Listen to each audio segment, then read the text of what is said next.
Naging sex addict ako. Ang asawa ko naman, drug addict. For the protection of my kids and my family, please do not disclose my real name.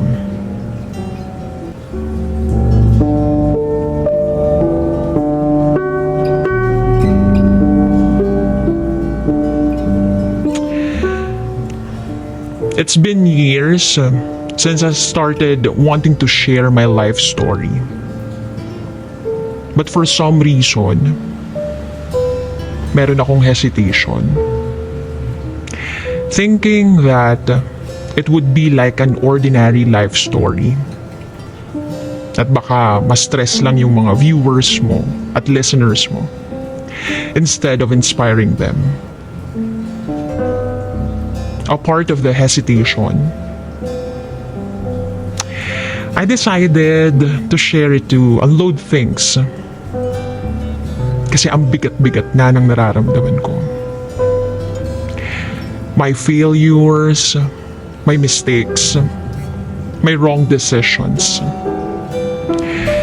Na kahit I'm the cream of the crop, at excellent naman ako sa academic fields, feeling ko I am in row 4 when it comes to decision making. Hinohaunt ako ng wrong moves ko.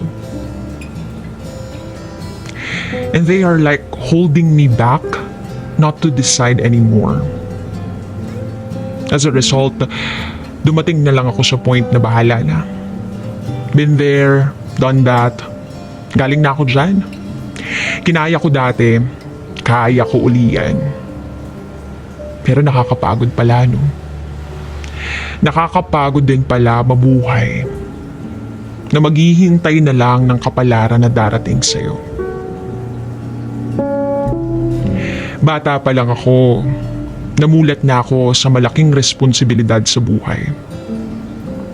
I was born and raised from a poor family in the province.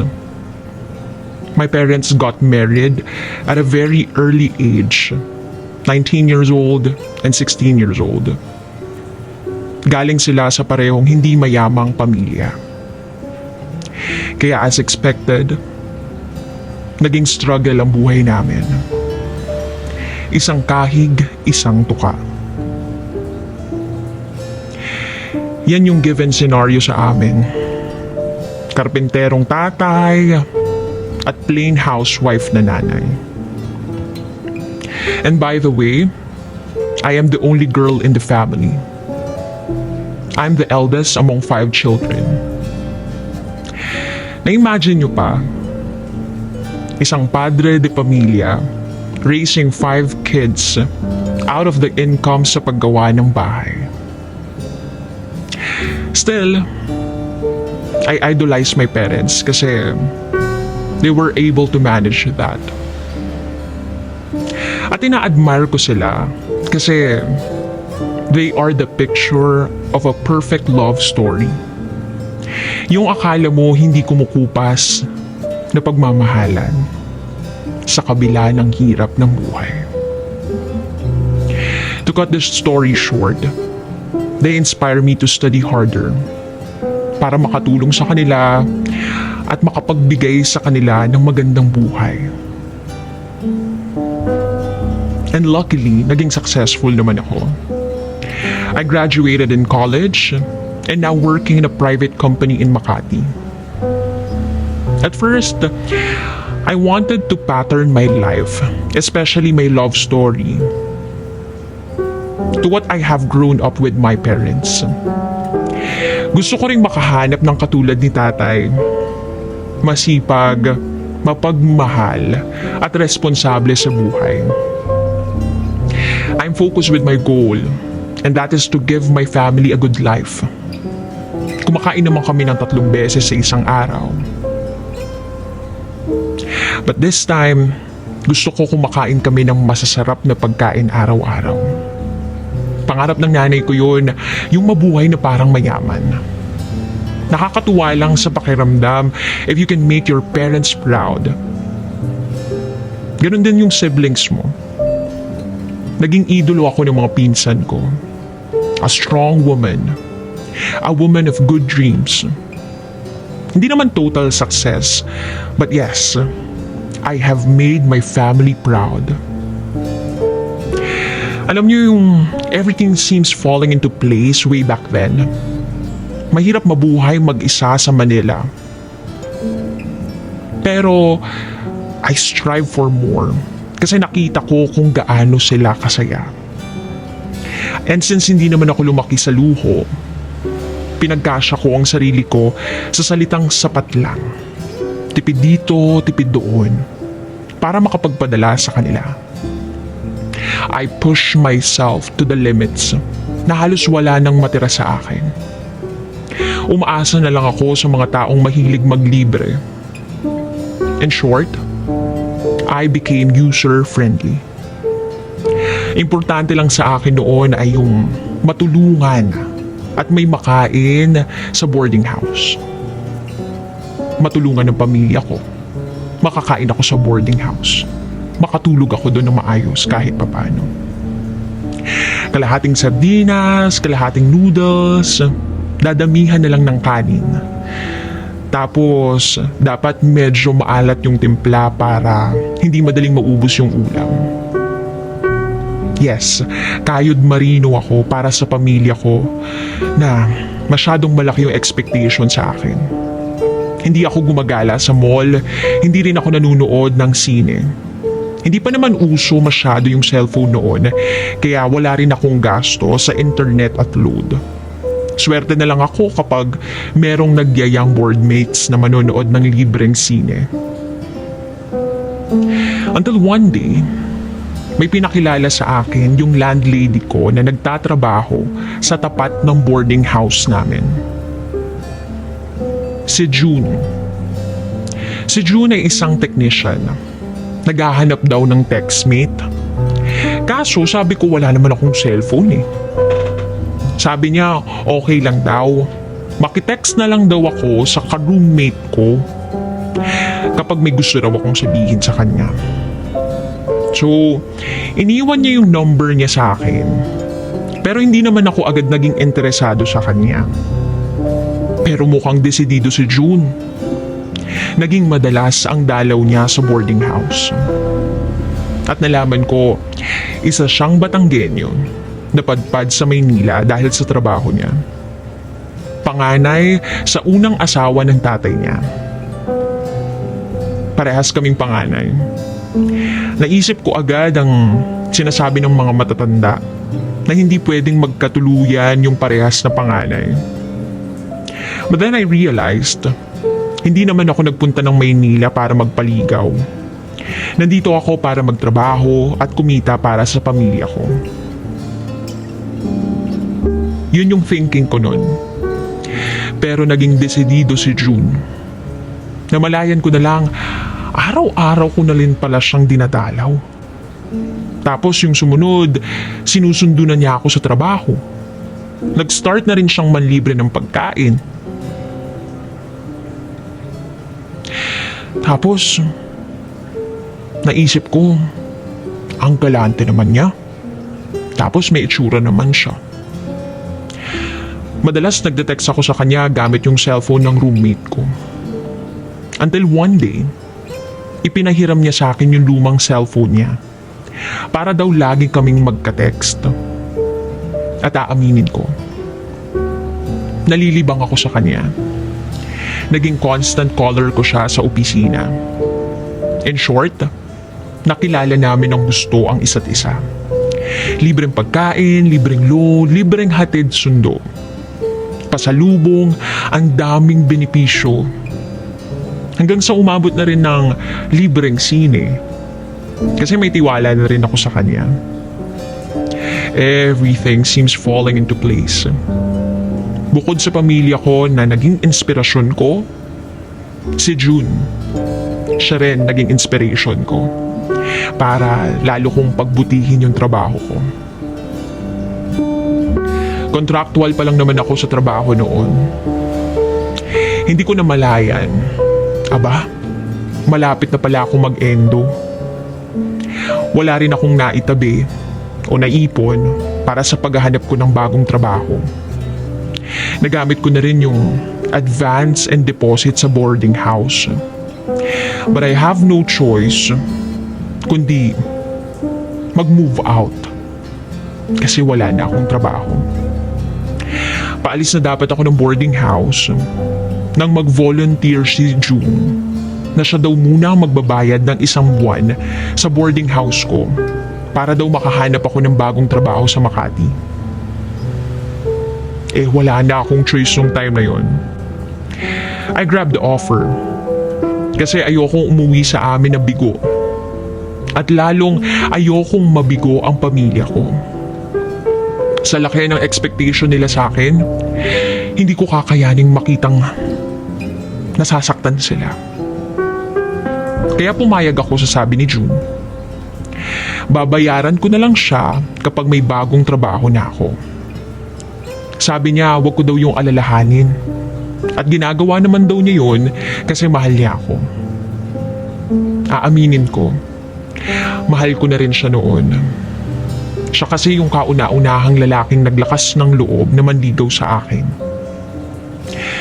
Medyo boyish kasi ako, kaya ilag yung mga lalaki sa amin. Kalauna naman, nakahanap na din ako ng trabaho. Pero hindi pa rin nagpabayad si June. At katulad sa dating trabaho ko, halos ubusin ko lahat para sa pamilya ko. Lagi kong iniisip yun. In fairness, nandiyan naman si June na lagi kong karamay dito. And then officially naging boyfriend ko na siya. At naging maganda naman yung unang taon namin. NBSB ako kaya siya yung first boyfriend ko. So I thought during that time, he is the best boyfriend ever. Lalo ako naging inspired sa buhay. Since okay naman si June, pumayag na ako nung yayain niya ako na magsama na raw kami sa iisang room para mas makatipid kami. Good catch naman sa akin yun kasi malaking bagay ang pagtitipid. At kahit papano makakapag-save ako para sa pamilya ko. Hindi ko na iniisip kung ano man yung mangyayari sa amin ni June pag nasa iisang kwarto na kami. Kasi nangako naman siya, walang mangyayari sa amin. I am sure natatawa kayo. It seems it's not a good decision. Pero dahil mahal ko si June at mahal ko yung pamilya ko, may benepisyo naman ako. So, tama yung iniisip ninyo. Hindi pwedeng walang mangyari kapag nasa isang kwarto kami. I have lost my virginity. Pero, hindi naman ako nagsisisi kasi may benefits pa rin naman ako nakukuha. After all, virginity is not a big deal. Kasi pinanindigan naman ako eh. At pinanindigan ko naman. Until sex became a habit and even serve as stress reliever for me. Noong una parang ang perfect, parang ang saya, kahit niloloko ko yung mga magulang ko. Ayos lang, masaya naman ako eh. At may benepisyo naman din sila. Naging top secret sa both families namin ang pagli-live-in namin ni June. Habang nagtatago ako ng sikreto, lalong lumalaki ang expectations, demands ng mga magulang ko. But I know, I can do it. Basta nandyan si June. Naging supportive naman siya sa akin nung una. Until eventually pinag-aawayan na namin ng pera. Naging issue na sa kanya yung patuloy na pagtulong ko sa mga magulang ko. Hanggang sa paunti-unti, nagbago si June. Meron na rin siyang mga sikreto na hindi ko alam. Lagi na siyang walang natitirang sweldo. Lagi na siyang late umuwi. Lagi na kami nag-aaway. Alam mo yung pakiramdam na mahal ko siya pero hindi na ako masaya. But I have to embrace the situation.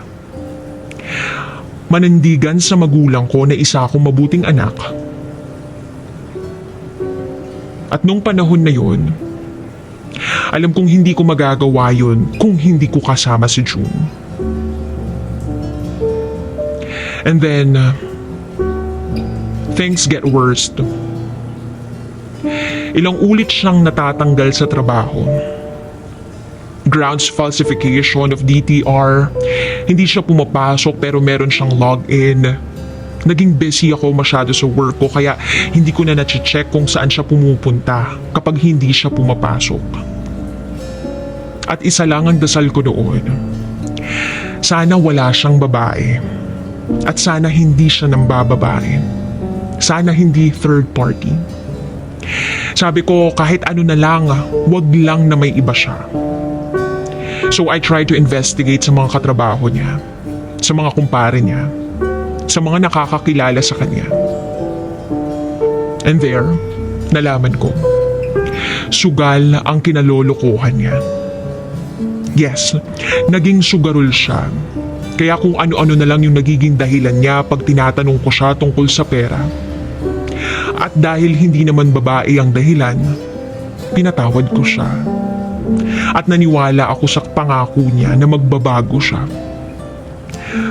Alam mo yung pakiramdam na ang sakit lang sa pride, na ang isang valedictorian nakapagtapos out of scholarship dahil sa katalinuhan ay isang bobo pagdating sa pagmamahal. Hindi ko alam kung dahil sa pagmamahal ko sa magulang ko at hindi ko kayang tumayo kung wala si June o dahil sa pagmamahal ko kay June kaya ako pinanindigan yung naging kapalaran ko. Sobrang sakit na yung dami ng tiwala sa sarili na naipon ko natapon lang dahil sa isang maling desisyon ko. Pero dahil alam ko na wala na akong choice, I started to pity myself. Lagi na lang ba akong walang choice? Ipinanganak ba talaga ako na walang choice sa buhay?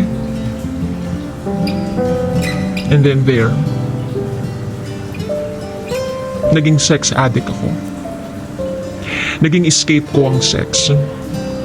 I feel loved every time we do it. Nakakalimutan ko ang sakit. Nakakalimutan ko ang failures. Yung pakiramdam na parang mahal ka niya pag ginagawa niyo yun. But it got even worse nung mabuntis niya ako. Hindi pa ako handa. Problema ko na si June, dadagdag pa ito. Masyadong mahina si June para sandalan. Wala siyang tibay na maaasahan. Lahat ng major decisions ako ang gumagawa. Kaya naman, nang sabihin ko sa kanya na ipa-abort na lang namin ang bata, hindi siya tumanggi. Hindi siya tumanggi nang sabihin kong ipapa-abort ko ang bata. At siya pa mismo ang naghanap ng paraan para gawin namin yun. After the successful abortion, back to normal ang buhay ko. Nabawasan ang takot pero nadagdagan ng lungkot. Ang lungkot ng buhay ko, ang laki ng kasalanan ko. Binahabangungot pa ako. Hindi ko kinakaya yung stress. Naging war freak ako. Sinasaktan ko si June. Sinisisi ko siya sa lahat ng maling desisyon ko sa buhay.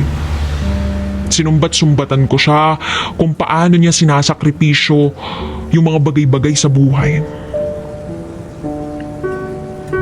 Hindi ko alam kung dahil mahal niya ako or wala lang din siyang choice sa buhay kaya tinanggap na lang niya lahat. Lahat ng galit ko, inis ko, lahat ng kabiguan ko. Hindi niya ako iniwan. He promised a good life. At unti-unti, nagtiwala uli ako sa kanya. Pero, hindi katulad nung una. Hindi naman sinayang ni June yung chance na ibinigay ko sa kanya. Hanggang sa nabuntis ako ulit. Nagbago siya nung malaman niyang magkakaanak na kami. We decided to fix things. We decided to fix all the wrong things we've done. Umuwi kami sa amin, dala ang anak namin. At pinilit kaming magpakasal ng mga magulang ko. Sa kabila ng hesitation ko dahil alam ko na ang buhay kasama siya, pumayag na rin ako. Kasi yun yung gusto ng parents ko. As I always aimed, gusto ko laging masaya yung pamilya ko. No matter what it takes. To cut the story short, nagpakasal kami, nagkaanak ulit. We have 2 kids. Akala ko tuloy-tuloy na yung pagbabago ni June but I was wrong. Maliban sa sugal, naging addict siya sa droga. The worst part of the story is hindi alam ng mga magulang ko na ganun ang asawa ko. Ang alam lang nila, mabait siya. But I never told them about the dark side of him. Kasi nga matalino ako as they always know. Kaya I have to prove them always that my choice is always the best choice. Pero napagod din ako. Yung pagod mo sa buhay na hindi mo pwedeng idaing sa pamilya mo kasi ikaw lang yung sandalan nila. Hindi ka pwedeng maging mahina, hindi ka pwedeng sumuko agad. Ang sakit-sakit but I managed to get an anesthesia. Anesthesia para hindi ko ito masyadong maramdaman. Nilibang ko yung sarili ko sa trabaho, sa bagong kakilala, sa textmates, sa chatmates. Pero alam ko naman yung limits ko. Kasi alam ko may asawa na ako. At ayaw ko nang dagdagan pa ng mga maling desisyon ko. Scapegoat ko yung mga textmate ko, classmate, chatmate, new friends. I have survived and able to save our marriage for almost 8 years. Hanggang sa dumating yung kinatatakutan kong mangyari. Since uso na yung social media, nakiuso na rin ako. May nag-add sa akin sa FB. Girlfriend daw ng asawa ko. At doon na ako tuluyang bumigay. Noon ko lang naisip kung ano ang dapat ko nang ginawa ng matagal na panahon na. Ang sukuan si June. Ang sakit-sakit pero pinilit kong hindi umiyak. Hindi ko ininda yung sakit kasi nagkaroon ako ng anesthesia. Yes. Yun lang yung alam ko na kailangan kong takbuhan nung time na yun. Para hindi tuluyang gumiba at madurog yung pagkatao ko. Yung mga pangarap para sa akin ng pamilya ko. Pangarap ko para sa mga anak ko. Kailangan kong maging matatag. At yung anesthesia na tinutukoy ko ay itago na lang natin sa pangalang Jeff. Siya yung nandoon nung time na pabagsak na ako. Yung panahon na tuluyan ka nang bumitaw sa taong kinakapitan at pinaglalaban ng 10 taon. Yung taong akala mo kaya mong hawakan habang buhay. Hindi ko na hiningi yung paliwanag ni June basta para sa akin tapos na kami at wala na akong pakialam sa kanya. Bahala na yung Diyos sa kanya. Hindi ko na siya asawa pero ama pa rin siya ng mga anak namin. At hindi ko pwedeng ipagdamot yun. Sa tulong ng anesthesia ko, nagpatuloy ako sa buhay. With or without June. Pinagpatuloy ko yung pangarap ko. Ako lahat yung nagtaguyod ng pangarap ko. Hindi ko rin siya naging karamay. Nandun lang si June noon pero parang pakiramdam ko hindi naman niya talaga ako natulungan. Masabi lang na asawa ko siya at part siya ng happy family na basehan ng magandang buhay ng aking pamilya.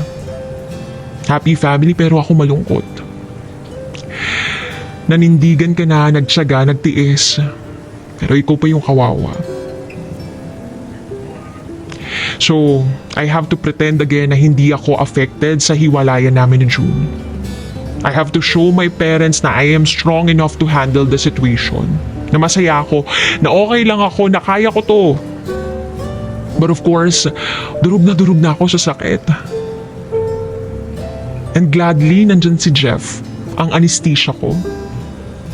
Siya yung anchor ko, my knight in shining armor. So, I sustained myself sa pagmamahal na ibinibigay niya sa akin. I am so desperate to pick up the pieces of myself with him. Kahit na alam kong may asawa na siya at may 3 anak. Complicated din yung status nila. But the hell I care. Kailangan ko siya. Kung hindi siya dumating, baka tuluyan na akong nalunod sa sakit at kabiguan. Jeff made me believe that there are people who are meant to be married. But somehow, they are really not meant to be. And they're meant to be with someone else. Alam ko na yung mga pagkakamali ko na desisyon will never be corrected. But I don't care anymore. Basta alam ko kailangan ko si Jeff. Akin si Jeff. Asal bata, finders keepers. Pero ayoko nang sisihin pa ang sarili ko. Alam ko mahal niya ako at somehow mahal ko rin siya. Tutol yung parents ko sa relationship namin since fanatic nga sila ng happy family.